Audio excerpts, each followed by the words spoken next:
Hi hello welcome to Jason media. 4 రోజుల్లో 2000 కోట్లు box office వద్ద మైకేల్ సునామీ. దివంగత పాప్ స్టార్ మైకేల్ జాక్సన్ జీవిత కథ ఆధారంగా తెరకెక్కిన ప్రతిష్టాత్మక బయోపిక్ మైకేల్ బాక్సాఫీస్ వద్ద రికార్డులు సృష్టిస్తుంది.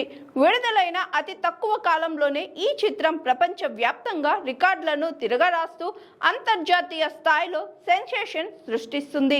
ప్రస్తుతం ఈ సినిమా ప్రపంచ వ్యాప్తంగా దాదాపు 220 మిలియన్లు అంటే 2000 కోట్ల మార్కుకు చేరువలో ఉండగా భారత మార్కెట్లోనూ మైకేల్ జాక్సన్కు ఉన్న తిరుగులేని క్రేజ్ను చాటుతూ 20 కోట్లు భారీ వసూలును సాధించింది. King of pop music, iconic dance moments మరియు ఆయన జీవితంలోని లోతైన సంఘర్షణలను దర్శకుడు యాంటోనీ ఫ్లుక్వా వెండితెరపై అద్భుతంగా ఆవిష్కరించడంతో అంతర్జాతీయ ప్రేక్షకులతో పాటు భారతీయ ప్రేక్షకులు కూడా ఈ చిత్రానికి బ్రహ్మరథం పడుతున్నారు.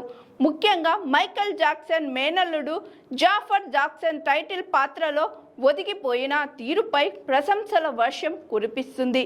ఆయన బాడీ లాంగ్వేజ్ మరియు డ్యాన్స్ విన్యాసాలు చూస్తుంటే సాక్షాత్తు మైకేల్ జాక్సనే మళ్ళీ తిరిగి వచ్చారా అన్నట్టుగా ఉందని విమర్శకులు సైతం కొనియాడుతున్నారు.